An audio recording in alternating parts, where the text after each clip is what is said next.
श्रावणपूर्णिमायाम् अखण्डे लीनाय श्री अडवीश स्वामी गुरुवर्याय सनातनधर्मोद्धारणकारणाय नमो नमः शिवरामवधूताय शिवरामवधूताश्रमसंस्थापकाय प्रस्थानत्रयपाठसंकल्पिताय शिवरामवधूतशिष्यवर्याय नमो नमः श्री अडवीशाय।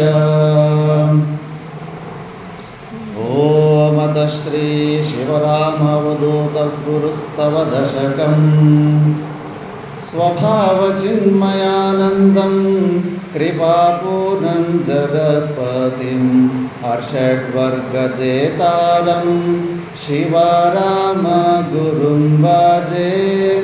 ईशनात्रयविद्वंसं गुणावस्थाविवर्जितं सर्वदेवं सर्वमतं शिवरामगुरुं भजे।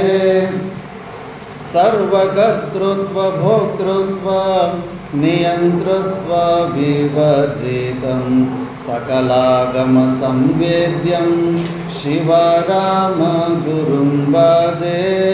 सृष्टिस्थितिलयाधारं गुणागुणविवर्जितं सर्वचैतन्यसम्पूर्णं शिवरामगुरुं भजे। नित्यानन्दं निर्विकारं ज्ञानभावानुबोधकं सदालम्बं नित्यतृप्तं शिवरामगुरुं भजे। संसारसागरोद्धारं योगिहृत्पद्ममन्दिरं महाभावं शुद्धचित्तं शिवरामगुरुं भजे। श्रीशङ्करांशसम्भूतं सच्चिदानन्दरूपिणं नादबिन्दुकलातीतं शिवरामगुरुं भजे। निर्गुणं निर्मलं शान्तं निराभासं निरञ्जनं निरालम्बं जगत्पूजं शिवरामगुरुं भजे।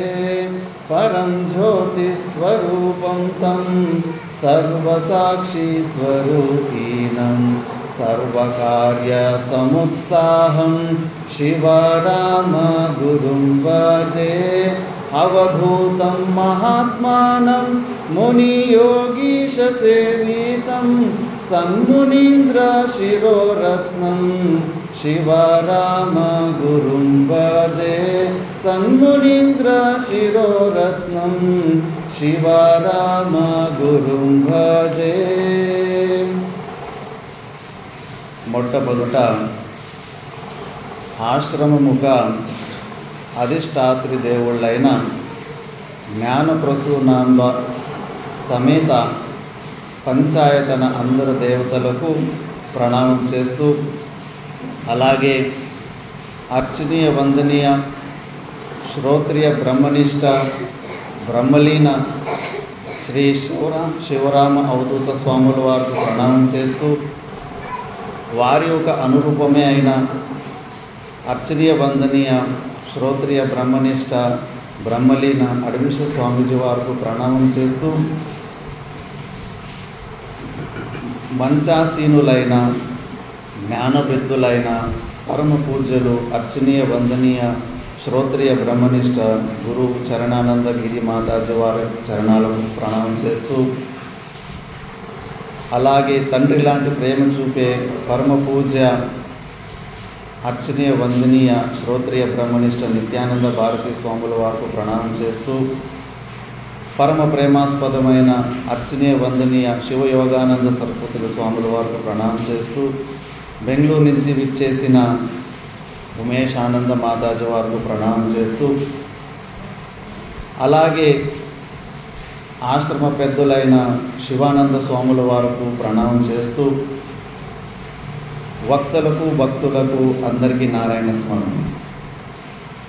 మనము నిన్నటి నుంచి ఈ పుణ్యారాధనలో పుణ్యాన్ని సంపాదించుకుంటున్నాము. నిన్న విచారణ చేశాము స్పష్టంగా ఎలా మనకు పుణ్యం వస్తుంది. జీవన్ముక్త పురుషుని శరీరంలో కూడా తాదాత్మ్యము తెంచుకున్న తర్వాత కూడా కొన్ని క్రియలు జరుగుతుంటాయి. ఆ శరీరం వల్ల కొన్ని పాప పుణ్యకర్మలు కూడా జరుగుతూ ఉంటాయి. ఆ పాప పుణ్యకర్మలు ఎవరి అకౌంట్కి పోతాయంటే అలాంటి మహానుభావుల్ని స్తుతించి స్మరించి వాళ్ళని అనుసరించే వాళ్ళకు వాళ్ళ పుణ్యం వెళ్తూ ఉంటుంది. అలాంటి జీవన్ముక్త పురుషుల్ని నిందించి ఎవరైతే ఉంటారో వాళ్ళకి ఆ పాపం వెళ్తుంటుందని మనం తెలుసుకున్నాము. కాబట్టి అలాంటి జీవన్ముక్త మహాపురుషులు ఒక చెట్టులాగానే చెట్టుగా ఉన్నప్పుడు నీడగా, పండుగా, పూల రూపంలో, గొడ్డలతో నరికిన తర్వాత పొయ్యిలో కట్ల రూపంలో, తర్వాత బూడిద రూపంలో ఎప్పటికీ పరోపకారమే జరుగుతూ ఉంటుంది. ఇంతకుముందు పరమ పూజ్యులు రాజశేఖర స్వామి వారు ఒక విషయాన్ని హైలైట్ చేశారు. గురువులు కానీ ఈ ఆశ్రమం ఎందుకు కట్టారు? అడవెప్ప స్వామి చరిత్రని చూడండి. ఎప్పుడు తన స్వార్థంగా ఏ ఒక భోగము అనుభవించలేదు. లేశ మాత్రమైనా కూడా మనకు ప్రూఫ్ దొరుకుతుంది చరిత్రలు. మరి ఇంత పెద్ద సంపత్తి ఆస్తి ఎవరి కోసం చేశారు? దీని గురించి మనం విచారం చేసుకోవాలి. మనము అందరూ కూడా ఈ సమాజానికి రుణపడి ఉంటాం. నేను ఒక చిన్న 2 దృష్టాంతాలు చెప్తాను. బ్రిటిష్ వాళ్ళు భారతదేశానికి వచ్చినప్పుడు వాళ్ళు హిమాలయాల్లో పర్యటన చేస్తుంటే ఒక విచిత్రమైన జంతువు కనిపించింది. నక్కలాగా పోతుంది కానీ ముఖం చూస్తే మాత్రం మనిషి లాంటి ముఖమే ఉంది. దాని తర్వాత అది ఏ ప్రకారమైన జంతువునో కనుక్కోవాలని చెప్పేసి వలలేసి దాన్ని పట్టుకున్నారు. ఆ పట్టుకున్న ప్రయత్నంలో అది భయానికో దేనికో ప్రాణం వదిలిపెట్టేసింది. కాకపోతే పట్టుకున్న తర్వాత చూస్తే కన్నా మనిషి లాంటి ముఖం ఉంది, మనిషి లాంటి చేతుల కాలు ఉన్నా కూడా 4 కాళ్ళలోనే నడుచుకుంటూ ఒళ్ళ మీద కొన్ని వెంట్రుకలు కూడా వచ్చాయి. మరి ఆ ఊరు వాళ్ళని చూస్తే కానీ ఆ ఊరిలో ఒకరు పోలికలతోటి అక్కడ కనిపిస్తూ ఉంటాయి. తర్వాత నిజం తెలిసింది, అక్కడ అడవిలో గొర్రెలు మేపడానికి పోయేటప్పుడు ఎవరో ఒక తల్లిదండ్రి తన చిన్న పిల్లోల్ని ఏదో పులినో ఏదో తరిమినప్పుడు ప్రాణరక్షణ చేసుకోవడంలో అప్పుడు వాళ్ళ చిన్న కొడుకు తప్పిపోయి ఉంటాడు. ఆ తప్పిపోయిన కొడుకుని అది ఎలా అవి గుంట నక్కల దగ్గరికి పోయి ఆ గుంట నక్కలు వాటిని చాక్కొని తను కూడా ఆ నక్కలాగానే అయిపోయాడు. దాన్ని బేడియారామ్ అని అప్పుడు పేరు పెట్టింటారు, బేడియారామ్ అని. అలా మీరు యూట్యూబ్లో కూడా చూసుకోండి. ప్రపంచంలో కొంతమంది పిల్లలు అడవిలో తప్పిపోతే కన్నా అక్కడ వాళ్ళకు ఏ జంతువుక సంపర్కంలో ఏ జంతువుక సమూహంలో ఉన్నారో అలాంటి గుణాలు మనిషికి కూడా వచ్చేసారు. ఒక ప్రొఫెసరు గోరిల్లా ఒక తెలివితేటలు చూసేసి తనకు సొంత కొడుకుతోటి గోరిల్లా పిల్లని పక్కలో పండబెడతాడు. చూద్దాం వీళ్ళిద్దరిని ఒక్కసారి పెంచుదాము, మనుషులు వెంబడి ఉంటే కన్నా గోరిల్లా ఇంకొంచెం తెలివితేటలు పెరుగుతాయని. ఉల్టా అయిపోయింది. గోరిల్లా మనిషిలాగా కాలేదు, ఈయన కొడుకు గోరిల్లాగా అయిపోయాడు. అంటే మన చుట్టూ ఉన్న సరౌండింగ్ అంత ప్రభావవంతంగా ఉంటుంది. మరి ఇది ఒక స్టోరీ. అంటే మనం అలా సమాజంలో కాకుండా అడవిలో ఒకవేళ ఉంటే కన్నా మనకు ఆ అడవి అలాంటి పశువు లాంటి తత్వాలు, పశువు లాంటి గుణాలే నేర్పేది. సమాజంలో నేను కరీంనగర్లో ఒక ఆశ్రమంలో ఉన్నప్పుడు అక్కడ ఒక స్వామీజీ గురించి నేను చరిత్ర విన్నాను. వాళ్ళ అమ్మ నాన్న చిన్న పిల్లలుగా ఉన్నప్పుడు చనిపోతారు. వీళ్ళు ఒక తమ్ముడు, చెల్లెలు, అతడు, 3 ఉంటారు. తమ్ముడు చెల్లెలు బాగా హుషారుగా ఉన్నందుకు వాళ్ళని ఎవరో ఒకరు దత్తత తీసుకున్నారు. ఇతడు చిన్నప్పటి నుంచినే మందబుద్ధి కదా, ఈయన ఇంట్లో పెట్టుకుంటే ఊరికే ఇంకా మేపాలి అని చెప్పేసి వదిలిపెట్టేస్తే ఆ కరీంనగర్ మార్కెట్లోనే టమాటోలు అవి పడేస్తారు కదా, అవి తినుకుంటూ అక్కడే కొనుక్కుంటూ లేచి అట్లే జీవితం నడుస్తూ ఉంది. మళ్ళీ అక్కడ ఏదో ఒకటి గవర్నమెంట్ హాస్టల్ ఒకటి కొత్తది కడితే కన్నా అక్కడ పాత్రలు కడగడానికి ఎవరో దొరకడం లేదని ఇతడు భిక్షకు వెళ్ళినప్పుడు నువ్వు ఈ పాత్రలు కడిగితే నీకు ఈ అన్నం ఇస్తామన్నప్పుడు ఇంకా ఆ జాబ్ పర్మనెంట్ అయిపోయింది. వాళ్ళు ఏం చేస్తున్నారు, హాస్టల్లో మిగిలిన అన్నము సాంబారు అంతా కూడా అతనికి లాస్ట్లో తానే కడుగుతాడు కాబట్టి అతనికి ఇచ్చేస్తుండంట. అతడు ఏమన్నా చేసుకోవచ్చు, ఎవరికైనా ఇచ్చుకోవచ్చు. అతనికి పూర్వజన్మ సుకృతము ఎలా ఉందో తెలియదు. అక్కడ పరమ పూజ్య మాతా మాణిక్యేశ్వరమ్మ కరీంనగర్లోకి అక్కడికి వెళ్ళినప్పుడు ఆ ఆశ్రమానికి ఆ మిగిలిన అన్నం తీసుకొని పోయి అక్కడున్న భక్తులకి పంచేవాడంట. అట్లా గురుసేవ చేసుకుని మహాపుణ్యాన్ని పొందితే ఒకరోజు ఆ మాతాజీ గారు పిలిపించి, నాయన నేను రేపు నీకు 2 గంటలకి నిద్రలేసి వచ్చేసి నేను మంత్రోపదేశం చేస్తాను. నాకెందుకమ్మా, నాకు వద్దు అని. ఎందుకు ఎడ్డెడ్డిగా పెరిగినాడు, అవన్నీ మంత్రోపదేశం ఇవన్నీ ఏమీ తెలియదు. నేను రాను, నాకు వద్దు అన్నాడంట. ఎడ్డోడివా, నువ్వు రావంటే రావాలని. లేదమ్మా నాకు వద్దు, నేను రానన్నాడు. రానని పోయినోడు మళ్ళా అలాంటి మహాపురుషులు సంకల్పిస్తే మళ్ళీ ఎవరైనా రావాల్సిందే, కదలాల్సిందే. మళ్ళీ ఆటోమేటిక్గా నిద్ర ఎక్సరైపోయి నడుచుకుంటూ వచ్చేసింది. కింద కూర్చోంటే అసలు సుఖాసనం కూర్చోవడం కూడా రాదు. ఇలా కొక్కరు కూర్చుంటారు కదా దొడ్డికి పోయినప్పుడు, అలాగే కూర్చుంటున్నాడు. అట్లా కూర్చోంటే అసలు కాళ్ళు తిరగడం కూడా లేదు, ఎందుకంటే వీధుల్లో పెరిగినాడు, అలవాటే లేదు. మరి సరే అని మంత్రోపదేశం చేయడానికి ఎన్ని మంత్రాలు చూసినా ఏ అక్షరము తిరగడం లేదు, నాలుగు మళ్ళీ మందంగా ఉంది. ఇంకా చెప్పి చాలా అయిపోయింది ఉపదేశము, ఏది గ్రహణం అయితే ఏ అక్షరం తిరగడం లేదు. మళ్ళీ ఆ మాతాజీ గారు పోనీ మీ ఊరు గురించి చెప్పారు కదా, మీ ఊళ్ళో ఏమన్నా గుడిలు ఉన్నా అంటే గోపాలకృష్ణ గుడి, కృష్ణ అనే శబ్దం తిరిగిందండి. సరేలే కృష్ణ అనే శబ్దం తిరిగింది కదా అని ముందు ఒక బీజాక్షరం వెనుక ఒక బీజాక్షరం వేసి మంత్రోపదేశం చేసేసారు. 1,000,000 జపం అయ్యే వరకు మౌనంగా ఉండు, నువ్వు తిండి గురించి అస్సలు నువ్వు చింత చేయక, అన్నీ నువ్వు కూర్చున్న చోటికి వస్తుంది. ఇంకా అలాగే గురువు ఆజ్ఞ తీసుకొని అన్నీ వదిలిపెట్టేసి నువ్వు చెట్టు కింద కూర్చొని కేవలం జపం చేసుకుంటున్నాడంట. ఆ సంయోగము ఒక సద్బ్రాహ్మణుని ఇంటి ముంగటే ఆ చెట్టు ఉంది. ఎవరో ఈయన నిష్ఠగా బాగా సాధన చేసుకుంటాడని చెప్పేసి మాట్లాడలేదు కాబట్టి రోజు భోజనం పెట్టేవాడు. 1,000,000 జపం అయ్యే వరకు ఆయనే భోజనం పెట్టేవాడు. ఆ 1,000,000 జపం అయిన తర్వాత మౌనం వదిలిన తర్వాత మాటలు జరిగిన తర్వాత ఆ సద్బ్రాహ్మణునికి బుద్ధి కలిగి నీ శ్రద్ధ చూసి నేను నీకు విద్యాభ్యాసం నేర్పాలనుకుంటున్నాను, నువ్వు నేర్చుకుంటావునా? నేర్చుకుంటానన్నాడు. విద్యాభ్యాసం నేర్చుకున్నాడు, అన్ని పురాణాలు చదువుకున్నాడు. మళ్ళీ మాతా మాణిక్యేశ్వరం సన్యాస దీక్ష తీసుకున్నాడు. శ్రీశైలంలో పెద్ద ఆశ్రమం, మాతా మాణిక్యేశ్వరం ఆశ్రమం కట్టించాడు. ఇక్కడ ఒక అనాథ బిడ్డ సమాజం మధ్యలో ఉన్నందుకు ఉన్నతి జరిగిందా లేదా? అడవిలో అలాగే అనాథ బిడ్డ ఉంటే అక్కడ ఏం జరిగింది సంఘం వల్ల? కాబట్టి సమాజం కూడా మనకు ఎన్నో నేర్పింది, సమాజం కూడా మనకు గురువు. మరి అలాంటి సమాజానికి మనము రుణం తీర్చుకోకుండా పోతే అది కూడా దోషం. మేము కూడా మా గురుగారు వేద ప్రస్థానత్ర అయిన తర్వాత పరివ్రాజక జీవనం చేయాలని ఉండే, ఇవద్దు ఈ సంసారం. ఎందుకంటే ఆశ్రమాలంటే కూడా ముందుగానే మాకు అనుభవం అయిపోయింది. మీ ఇళ్ళలో ఒక్క అత్త ఒక్క కోడలు అయితే మాకు 100 మంది అత్తలు 100 మంది కోడలు ఉంటారు, సమస్యలు. కాబట్టి వద్దు అని ముందుగానే నిర్ణయించుకొని పరివ్రాజక జీవనం వెళ్ళాలనుకుంటుంది. మా గురుగారు పిలిచి ఇదే మాట అన్నారు, చూడు నాయన, 1080 శాఖలున్న వేదము ఈరోజు 37-27 శాఖలకి దిగిపోయింది. పరంపర కట్ అయిపోయింది. వచ్చే సీజన్లో విత్తనాలు కానీ దాచిపెట్టుకున్న విత్తనాలు, ఆ విత్తనాలు ఎవరన్నా వండుకొని తినేస్తే కానీ మళ్ళీ నెక్స్ట్ సీజన్ మనం పొలంలో వేయలేము, అక్కడ పరంపర కట్ అయిపోతుంది. అలాగే మనకు గురు పరంపర నుంచి చూడండి, 1000 సంవత్సరాల పరాధీనమైన మన భారతదేశం, మన గురు పరంపర చెట్ల కింద ఉండి కూడా ఈ జ్ఞానాన్ని మనకు అందించారు. అలాంటి గురు పరంపర రుణం ఎలా తీర్చుకోవాలి?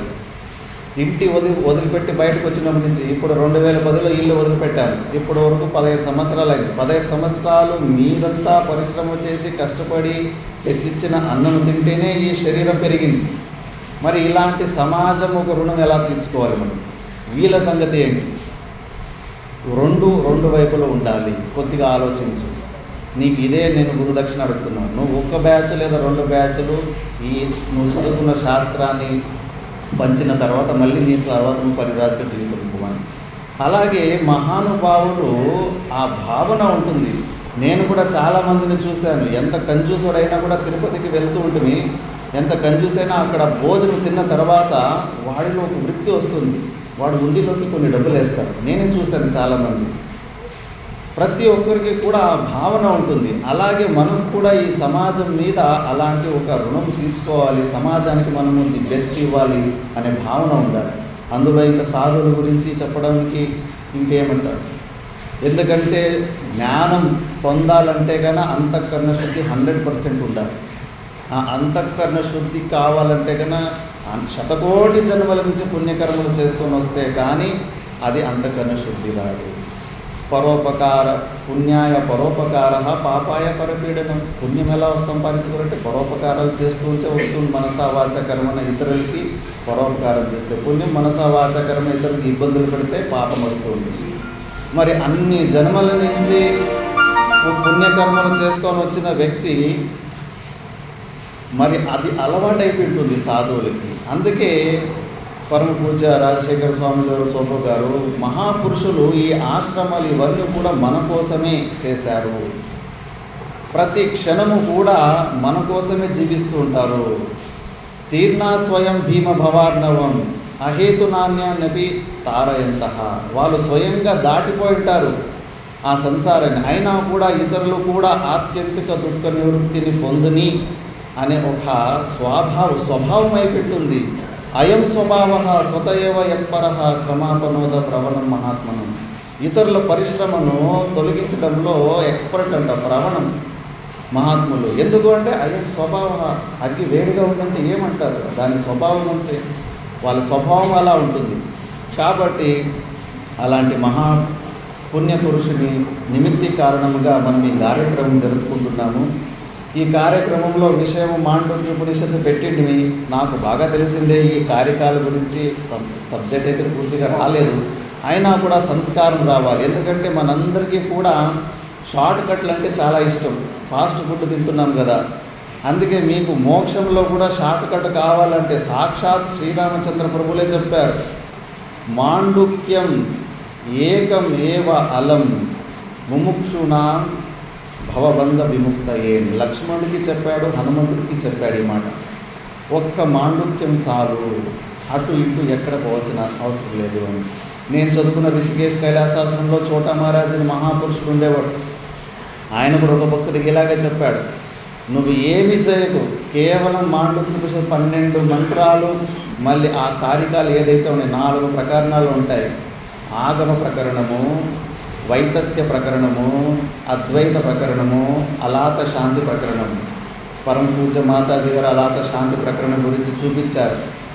ఆ కొరివిని ఇలా చూస్తే కన్నా రాత్రిపూట్ల ఒకే సింగిల్గా నిప్పులాగా కనిపిస్తూ ఉంటుంది. దాన్ని ఫాస్ట్గా తిప్పితే కన్నా సర్కిల్ లాగా కనిపిస్తుంది. అది సర్కిల్ కాదు, కాకపోతే మనకు అలా కనిపిస్తూ ఉంటుంది. అందుకే ఈ మాండూక్య ఉపనిషత్తులో సాక్షాత్తు వరుణదేవుడే కప్ప రూపాన్ని, మండూక రూపాన్ని ధరించి మనకు ఎన్నో విషయాలు ఇస్తున్నాడు. కప్ప జీవితం గురించి చూసుకోండి. 6 నుంచి 8 నెలలు అది ఏ ఆహారం తీసుకోకుండా ఎలా ఉంటుంది, ఏం జరిగింది దాని లోపల ఏంటి అని. డాక్టర్లు సస్పెండెడ్ యానిమేషన్ అన్నప్పుడు ఆ సస్పెండెడ్ యానిమేషన్ అంటే ఏం జరిగింది? మనసు ఆగిపోయింది, ప్రాణం ఆగిపోయింది. ఎప్పుడు మనసు ప్రాణం 2 నువ్వు ఆపేసుకున్నావో నీవు నీ స్వరూపంలోనే ఉంటావు. సింపుల్ ట్రూత్ అంతే అది. అక్కడ స్వాభావికంగా కప్ప జన్మకు అవి కూడా తపస్సు చేసిన యోగుల్లాగా తపస్సు చేసి పూర్వజన్మ సుకృతం ఉంది కాబట్టి అవి మనలాగా సంవత్సరం పూర్తి దుఃఖం అనుభవించవు. 8 నెలలు మహా నిర్వికల్ప సమాధి స్థితిలో ఉంటాయి. అవి పుట్టుబండ లోపల కూడా ఉంటాయి అవి. కాబట్టి వాటి నుంచి ఎంత జ్ఞానం మనం తెలుసుకోవచ్చు. కాబట్టి అందుకే కప్పు రూపంలో వచ్చి చెప్పడానికి దాని చరిత్రను కూడా మీరు గమనించి మరి అది అలాంటి పని చేస్తుంటే మనం ఎందుకు చేయలేము? మనం కూడా చేసుకోవచ్చు. మనది బీటన్ ట్రాక్. ఎంతమంది జీవన్ముక్త పురుషులు ఆ శరీర తాదాత్మ్యాన్ని తెచ్చుకొని ఎంత ఎగ్జాంపుల్గా ఉన్నారు మనకు. కాబట్టి ఈ మాండూక్య ఉపనిషత్తు సామాన్యమైనది కాదు. ఇందులోనే ఉంది ఎక్కువ అటు ఇటు మనం వెతుకుతున్న ఆనందము, మనం వెతుకుతున్న పరమాత్ముడిని అక్కడెక్కడ వెతకాల్సిన అవసరం లేదు. ఈ 3 అవస్థల గురించి మనం బాగా విచారణ చేసుకుంటే చాలు. ఎందుకంటే వాస్తవంగా ఈ అజాతవాదం ఏమంటుందంటే ఈ సృష్టి లేదంటే మనకు అసలు దుఃఖమే లేదు అని. మీకు ఒక చిన్న కథ చెప్పేసి మనం పూర్తి చేస్తాను. ఒక సూఫీ సెయింట్, ఆయన దగ్గర ఒక శిష్యుడు ఉంటాడు. వాడికి ఒక సమస్య వచ్చింటుంది, నిద్ర వస్తూ ఉండదు. గురుగారి దగ్గర పోయి, గురుగారు నాకు నిద్ర వస్తలేదంటాడు. ఏమైందిరా అంటే, మా ఇంట్లో 20 గాడిదలు ఉన్నాయి, 20 గుర్రాలు ఉన్నాయి, 20 ఒంటెలు ఉన్నాయి, అవి అరుస్తున్నాయి, బయట కట్టేసి ఉంటాడు ఇంటి బయట. రాత్రి పూట్ల విపరీతమైన శబ్దాలు చేస్తే వాటి శబ్దాల వల్ల నాకు నిద్ర వస్తలేదు అంటాడు. అవునా, ఒక పని చేయి, ఈరోజు గాడిదని లోపల కట్టేసుకో, ఇంటి లోపల కట్టేసుకో అంటాడు. సరే, గురువు మీద శ్రద్ధ ఉంది, లోపల కట్టేసుకున్నాడు. అవి ఇంకా ఎక్కువ డిస్టర్బ్ అయిపోయింది, ఉన్న నిద్ర కూడా పోయింది. తర్వాత గురుగారు ఏదో నాకు నిద్ర వస్తుంటే ఇంకా నిద్ర చెడిపోయింది అంటే, సరే ఈరోజు గుర్రాలు కూడా లోపల కట్టేసుకో అన్నారు. గుర్రాలు కట్టేసుకుంటే కన్నా ఇంకా ఎక్కువ నిద్ర పాడైపోయింది, ఇంకా నిద్ర రాలేదు. మళ్ళీ కోపంతో గురుగారు ఏంటి ఈరోజు ఇంకా నిద్ర పాడైపోయిందంటే, సరే ఈరోజు వంటలు కూడా లోపల కట్టేసుకో అన్నారు. ఇంక వంటలు కూడా లోపల కట్టేసుకున్న రోజు ఇంకా శివరాత్రి అయిపోయింది, అసలు నిద్రే రాలేదు. ఇంకా గురుగారు ఏదో పరిష్కారం చెప్తారంటే మళ్ళీ ఇంకా సమస్య ఎక్కువైపోయింది అంటారు. సరేలేరా ఈరోజు గాడిదలను బయట కట్టేసుకున్నాను. మళ్ళీ వచ్చాడు, ఏమైందంటే నిన్నటి తిన్నాను, ఈరోజు కొంచెం పర్వాలేదు గురుగారు, కొద్దిగా నిద్ర వచ్చింది. మరి సరే ఈరోజు గుర్రాలను బయట కట్టారా అన్న. ఈరోజు అంటే ఈరోజు 50% నిద్ర వచ్చింది గురుగారు. మళ్ళీ 3వ రోజు వంటలు కూడా బయట కట్టారా అన్న. బయట కట్టేస్తే సార్ ఈరోజు అంటే ఈరోజు మనస్ఫూర్తిగా కంప్లీట్గా నిద్ర వచ్చింది గురుగారు. ముందు కూడా బయటనే ఉండేది, ఇప్పుడు మళ్ళీ బయటకే కట్టాడు. ఇప్పుడు వాడికి ఏమనిపిస్తూ ఉంది, ఏదో గురుగారు చెప్పిన ప్రక్రియల వల్ల నాకు నేను వెతుకుతున్న వస్తువు నాకు దొరికింది అని చెప్పేసి. వాస్తవంగా వాడు ముందు కూడా ప్రశాంతంగానే ఆనందంగానే ఉన్నాడు, దాన్ని స్వీకరించే సామర్థ్యం లేదు. పాపం ఎక్కువ ఉన్నప్పుడు చిన్న విషయం అయినప్పటికీ అది గ్రహించలేం మనం. ఈ సత్యాన్ని తెలుసుకుంటే అసలు మనకు దుఃఖం లేనే లేదు. అన్ని అనుకోవడాలు, భావించుకోవడాలు, కల్పించుకోవడాలే ఉన్నాయి, వాస్తవంగా లేనే లేదు. ఒక వ్యక్తి, ఇండియన్ వ్యక్తి అమెరికాకి పోయి దీంట్లో రీసెర్చ్ చేసి ఒకసారి రిషికేశ్కి వచ్చి ఈ రహస్యాన్ని తెలుసుకున్నాడు. అంటే మనం ఆల్రెడీ సంతోషంగానే ఉన్నాము, కేవలం స్వీకరించడంలోనే మిస్టేక్ ఉంది అని చెప్పేసి తను ఆనందాన్ని పొందాడు. గురువుల ద్వారా కైలాసాస్త్రంలో పాఠాలు విని తర్వాత ఒక ఎక్స్పెరిమెంట్ చేశాడు, డాక్యుమెంటరీ కూడా చేశాడు, సినిమాలాగా చేశాడు. గిడ్డం అంతా పెంచుకొని ఒక శిష్యుని పెట్టుకొని ఎక్కడ పైన కూడా రికార్డింగ్ చేసుకుంటూ ఆస్ట్రేలియా, అమెరికాలో అంతా బాబాలాగా గురువులాగా పోయి, ఇండియన్ గురువులు అంటే విదేశాల్లో చాలా ఎక్కువ ఇది ఉంటుంది, వాళ్ళకు ఆ శ్రద్ధ వచ్చేసింది. శ్రద్ధ వచ్చేసి వాళ్ళ చేత అంత విచిత్రమైన క్రియలు చేపించాడు. యోగాసనాలు ఇప్పుడు ఎన్నెన్నో ఆసనాలు, విచిత్రమైన ఆసనాలు వస్తుంటాయి కదా, ఏమేమో డ్యాన్సులు చేపించడము, చేతులు పైకెత్తిపీయడము, విచిత్రమైన ఎక్సర్సైజులు అవన్నీ చేపిస్తూ ఉంటాడు. ఎందుకంటే కానీ ఇవన్నీ మోక్ష సాధనాలు అంటాడు. మోక్ష సాధనాల వల్ల అలా చేసి మళ్ళీ ధ్యానం పెట్టేసి ఇప్పుడు మళ్ళీ తర్వాత వేదాంతాన్ని కొద్దిగా బోధించి తన స్వరూపం గురించి చెప్పి మళ్ళీ వాళ్ళ నోటి ద్వారానే ఆన్సర్ తీసుకుంటాడు. ఇప్పుడు మీరు 2-3 నెలలు అయిపోయింది, ఈ 2-3 నెలల ముందు మీరు దుఃఖంగా ఉన్నా, మీకు అవును దుఃఖం ఉండేది. వాళ్ళే అంటారు, ఇప్పుడు మేము చాలా ప్రశాంతంగా ఉన్నాం గురుగారు, ఇంకా మా జీవితంలో ఏ కంప్లైంట్స్ ఉండవు, మాకు తెలిసిపోయింది మేము సాక్షి స్వరూపము, సచ్చిదానంద స్వరూపము అని చెప్పేసి. దాని తర్వాత మీ అందరికీ ఒక సర్ప్రైజ్ ఉంటుంది. నేను వీడియో చేసేసి మీ అందరికీ ఒక ఆడిటోరియంలో నేను ఉండను, కానీ మీ వీడియో చూసి మీకు ఒక రహస్యం చెప్తానని చెప్పేసి ఒక వీడియో చేసి పెట్టింటాడు. ఆ వీడియోలో ఏం చెప్తాడంటే, మళ్ళీ అంతా జుట్టు గిట్టంతా తీసేసి ప్యాంటు షర్ట్ వేసుకొని ఇంటర్వ్యూ ఇచ్చింటాడు. చూడండి, శాస్త్రం చెబుతూ ఉంది మనం ఎప్పుడు దుఃఖంలో లేనేలేము. కాకపోతే ఈ మనసుకు డిమాండ్స్ ఎక్కువ, ఏమేమో అన్ని సమస్యలు అదొకటే. మనం ఆ డిమాండ్స్ పూర్తి చేసే దాంట్లో మనం అన్నెసెసరీ పనికి రాని పరిశ్రమను మనం పైకి తీసుకుంటున్నాం. దాన్ని స్వీకరించాలంతే, స్వీకరించి సొంతం చేసుకోవాలంతే అని అతను చెప్పాడు. చూడండి, నేనేమి బాబాను కాదు, మీకు ఇచ్చిన టెక్నిక్లు అంతా కామెడీ టెక్నిక్లే. అసలు అవన్నీ ఇక్కడ చూస్తే కానీ మిమ్మల్ని నవ్వుకుంటారు. ఆ ఎక్సర్సైజ్ వల్ల, నేను చెప్పిన దీనివల్ల ఏమీ ప్రయోజనం ఉండదు. అయినా కూడా మీ అందరికీ అనుభవ రూపంలో మీరు ఒప్పుకున్నారా లేదా, నేను ఆనందంగా ఉన్నా, నేను ఆనంద స్వరూపాన్ని ఒప్పుకున్నారా లేదా? అంతే. ఈ మనసు ఎప్పుడు అంతే, అది ఏదో ఒక ఎక్సర్సైజ్ కావాలా దానికి. లేకపోతే సిద్ధ వస్తువుకి సాధనాలు ఏంటి? ఆకాశాన్ని పొందాలంటే ఏమి సాధన? ఖాళీ జాగాన్ని పొందాలంటే కానీ ఏమన్నా సాధన చేయాలి, పొందే ఉన్నాం దాన్ని. సాధ్యమైన వస్తువుకి సాధనలు ఉంటాయి, కానీ సిద్ధ వస్తువుకు సాధనలు ఎక్కడ ఉంటాయి? కేవలం మనము అన్నిట్లోనూ పనిలో ఎక్కువ ఎనర్జీ వేస్ట్ చేస్తాము. కొంచెము కూర్చొని విచారణ చేయంటే మాత్రం మనకు అసలు కుదరదు. కూర్చోనీదు మనలో ఉన్న పాపకర్మలు కూర్చోనీవు. అవి విషయం చిన్నదే. పరమ పూజ్య మాతా మాణికేశ్వర అమ్మనేవారు ఊరికే ఏడుస్తున్నారా మీరు? అసలు ఏడడానికి నిజమైన కారణం ఉంటే ఏదైనా పరిష్కారం చెప్పచ్చు. లేనే లేదు కారణము, నేను ఏం చేయాలి? లేని సమస్యను ఉన్నట్టుగా భావించి ఏడుస్తున్నారు మీరు. కాబట్టి మాండుక్య ఉపనిషత్తు దీన్ని మనము క్రమబద్ధంగా భాష్యకార భగవానుల భాష్యంతో మనం కానీ దీన్ని అధ్యయనం చేసుకుంటే మనము కూడా ఆ ఆనందాన్ని అత్రయేవ, ఇదేమి అదృష్టం కాదు, వెయిటింగ్ లిస్ట్లో కాదు, కరతల ఆమ్లవర్ గూస్బెర్రీ ఇన్ యువర్ హ్యాండ్స్, ఇప్పుడే మనము ఆ జీవన్ముక్తి ఆనందాన్ని పొందవచ్చు. ఈ శరీర తాదాత్మ్యాన్ని మనము దూరం చేసుకోవచ్చు. కాబట్టి ఇంకా సమయము అభావం కాబట్టి ఇంకా పాదపూజ కూడా ఉంది కనుక ఇంకా సాయంత్రం సత్రము నెక్స్ట్ సత్రంలో ఇంకా మంగళాచరణమే. భాష్యకార భగవానుడితో ఒక మంగళాచరణం గురించే మనము విచారణ చేశాము. అప్పటికే 3 సత్సంగాలు అయిపోయాయి.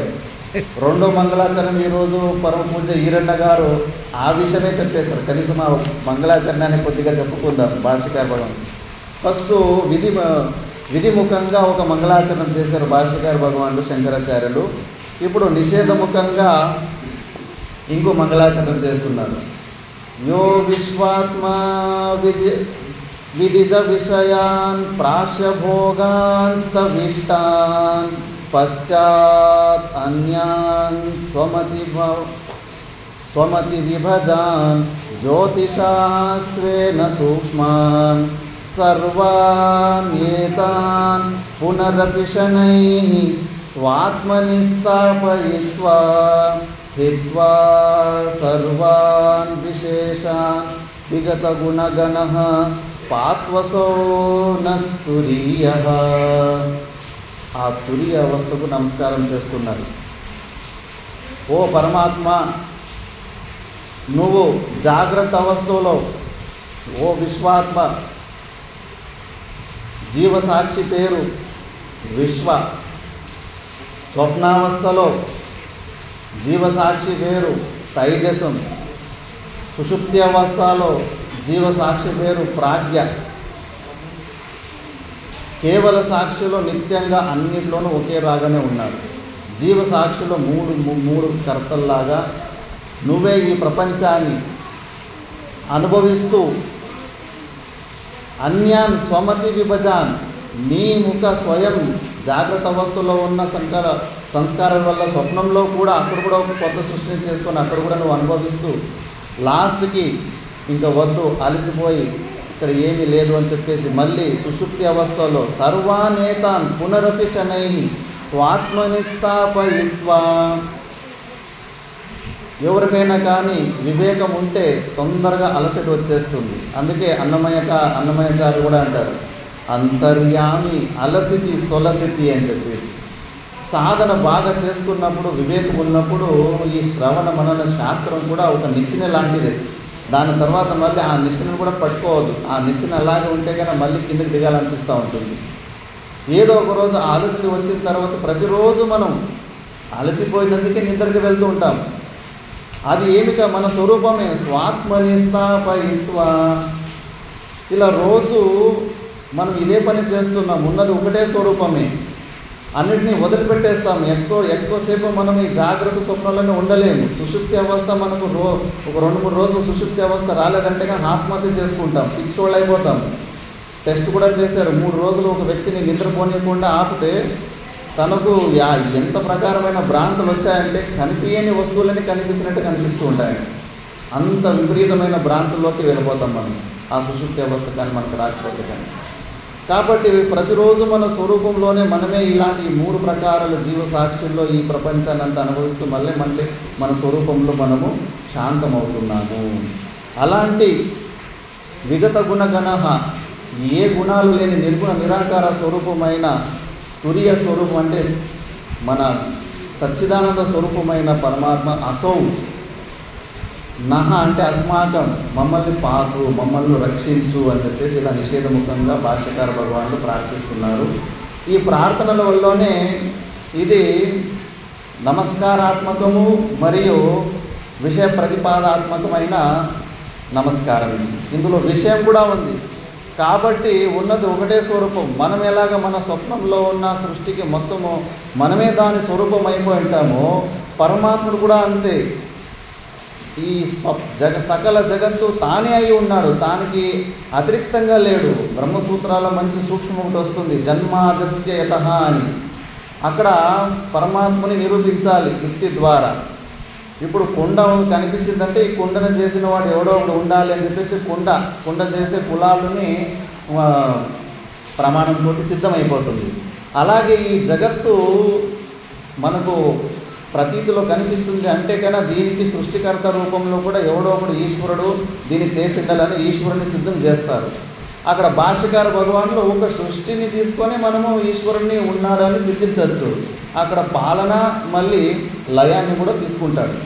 అక్కడ పూర్వపక్షి అడుగుతాడు, ఒక సృష్టి కాన్సెప్ట్ తీసుకొని ఈశ్వరుని నిరూపించవచ్చు కదా, పాలన మళ్ళీ లయం ఎందుకు కన్సిడర్ చేస్తున్నారంటే అక్కడ భామతికారులు చెప్తారు, కేవలం సృష్టిని ఆ నిమిత్తంతో అనుకుంటే కన్నా మనము మిస్అండర్స్టాండింగ్ చేసుకుంటాం. ఎలా భగవంతుడు కూడా నిమిత్త కారణము అని చెప్పేసి. ఇప్పుడు కుండ చేయడానికి కుండ చేసే వ్యక్తి తాను ఒక ప్లేస్లో కూర్చున్నాడు, తన పక్కలో ఇంకో ప్లేసు కింద ఒక అధికరణం ఉంది, అక్కడ కుండను చేస్తాడు. మనం కూడా ఎలా ఊహించుకుంటాము, పరమాత్ముడు ఎక్కడో ఒక చోట కూర్చొని మట్టితోటి బంకమన్నతోటి మనం కూడా ఆటబొమ్మలు చేసుకున్నట్టు ఈ ప్రపంచాన్ని చేసి పక్కలో పెట్టాడు అనే భావన వచ్చేస్తుంది. అలా కాలేదు. నిమిత్త కారణం కాదు, కేవలం నిమిత్తం కాదు, అభిన్న నిమిత్త ఉపాదాన కారణము పరమాత్ముడే. పరమాత్ముడు అట్లా పక్కలో చేయలేదు సృష్టిని, తానే ఈ సృష్టి రూపంగా కన్వర్ట్ అయిపోయాడు. అది కూడా ఇటువైపు ఉన్నప్పుడే ఆరోపణ చేసుకోవాలంటే వాస్తవికంగా తానే ఉన్నాడు. తాడు సంపూర్ణంగా పాము మనకు కనిపిస్తూ ఉంది, తాడు పాములాగా. అక్కడ ఆ పాము కంప్లీట్ ఆ తాడే పాములాగా ఇదయింది. తాడు పక్కలో కూర్చొని పామును సృష్టించలేదు. మనం పోయి అడిగితే కన్నా ఏ తాడు ఎందుకు సృష్టించావు ఈ పాముని, నీ వల్ల నాకు హార్ట్ అటాక్ వచ్చి నేను పోతే ఏం గతి అంటే కన్నా అస్సలు నేను సృష్టించలేదేనండి. మనం ఆరోపణ చేసుకుని, కాకపోతే తాడు పాము లేకుండా తాడుకు అస్తిత్వం ఉంటుంది, కానీ తాడు లేకపోతే పాముకు అస్తిత్వమే ఉంటుంది. కాబట్టి ఈ సకల ప్రపంచానికి పరమాత్మని అధికరణం చూపించుకోకుండా మనం దీన్ని అసలు నిర్వచనం చేయలేం. కాబట్టి ఈ ప్రపంచము తానే అంటే ప్రపంచ రూపంలో తానే కన్వర్ట్ అయిపోయిండు. పరిణామ కారణం పడదు, వివర్త కారణంలో అయిపోయిండు. కనుక పరమాత్ముడు అభిన్న నిమిత్త ఉపాదాన కారణమని చూపడానికి ప్రళయము, ఆ పాలన మళ్ళీ లయాన్ని కూడా తీసుకోవాల్సిన అవసరం వచ్చింది అంటారు. అలాగే ఈ మంగళాచరణలు ఈ విధంగానే ఫస్ట్ విధిముఖంలో అంతా ప్రపంచంలో ఏదైతే ఉందో జాగ్రత్త అవస్థ, స్వప్నావస్థ, అన్ని అవస్థల్లో కూడా ఆ సాక్షాత్ పరమాత్ముడే అన్ని స్వరూపంలో ఆయనే భోగాలు అనుభవిస్తున్నాడు. ఉన్నది ఒకే సద్వస్తు కాబట్టి అని అలా విధిముఖంగా చెప్పి ఇప్పుడు నిషేధముఖంలో అవన్నీ ఆ భోగాలు అనుభవించి నివృత్తి రూపంలో మళ్ళా సుషుప్తి అవస్థలోకి వెళ్ళి తన స్వరూపంలోకి వెళ్ళిపోతూ ఉంటాడు అని ఇలా రెండు ప్రకారాలు కూడా మంగళాచరణ చేశారు. ఇందులో ఏమవుతుందంటే మనం చూస్తున్న ఈ సృష్టి ఇదంతా కూడా వాస్తవము కాదు, ఇది కేవలము కల్పితమే. ఉపనిషత్తుల్లో కూడా సృష్టి క్రమాలు ఒక దాంట్లో ఉన్నట్టు క్రమం ఇంకో దాంట్లో ఉండదు. ఒక దాంట్లో పంచీకరణం ఉంటే ఇంకో దాంట్లో త్రివిత్రీకరణం ఉంటుంది. 3 పంచభూతాల్లో మిక్సింగ్ ఉంటుంది. క్రమాలు కూడా వేరు వేరు ఉంటాయి. దీనిలోనే తెలిసిపోతుంది సృష్టి ఉందని నిరూపించడంలో శాస్త్రముకు తాత్పర్యం లేదు. అధ్యారోప అపవాదాభ్యాం నిష్ప్రపంచం ప్రపంచీ అయితే శృతి అయింది. లేని ప్రపంచాన్ని ఉన్నట్టుగా అందుకే ఆరోపం చేసి మళ్ళా దాన్ని తీసేస్తుంది శృతి. ఆ టెక్నిక్ గురించి కూడా మనం సాయంత్రం విచారణ చేసుకుందాం. ఇప్పుడు ఇంకా పాదపూజ కార్యక్రమం ఉంది కాబట్టి ఈ ఒక వాక్ పుష్పాంజలి నేను పరమ పూజ శ్రీ సద్గురు శివరామవతుల చరణాలకు అర్పిస్తూ నిర్వహిస్తున్నాను. ఓం సహనా భవతు సహనౌ భునక్తు సహ వీర్యం కరవావహై తేజస్వినావధీతమస్తు మా విద్విషావహై. शावा